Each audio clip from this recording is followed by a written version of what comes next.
Hi hello నమస్తే. ఈరోజు Python day series లో భాగంగా most frequently asked question decimal to binary, binary to decimal a technical interviews లో అయినా ఈ క్వశ్చన్స్ వస్తూ ఉంటాయి. సో ఇది సింపుల్, అంటే మనం కన్ఫ్యూజ్ చేయడానికి ఇలా నెట్వర్కింగ్ లో మనం స్ట్రీమ్ చేస్తున్నాం 1 or 0s కావాలన్నట్టు ఇస్తారు. సో క్వశ్చన్ మనం అర్థం చేసుకుని ఇది binary to decimal, decimal to binary అర్థం చేసుకోవాలి.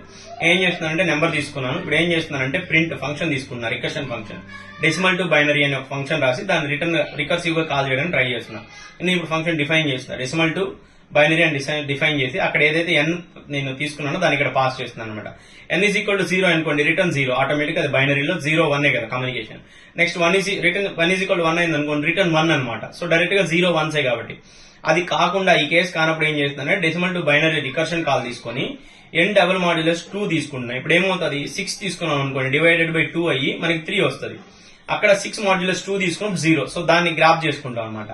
నెంబర్ ని బై 2 చేసుకుంటాం. ఇలా నెంబర్ ని తగ్గించుకొని ఇలా చేస్తూ పోతాం. నేను వర్క్ చేసి చూపిస్తాను. నెంబర్ 6. సో ముందు ఫంక్షన్ కాల్ పిలవాలి. సో అందుకని ఇది ఎలా వచ్చింది, నేను పైన డిఫైన్ చేస్తాను చూడండి. సో ఇప్పుడు నేను రన్ చేస్తున్నా కోడ్. రన్ చేసి 6 తీసుకున్నా 110. ఇది ఎలా వర్కౌట్ అయిందని మీకు చూపిస్తాను చూడండి.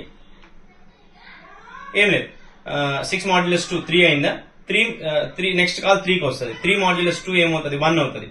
సో అలాగా 110 అనమాట. 4 + 2 4 2 1 తీసుకుంటే 4 2 దగ్గర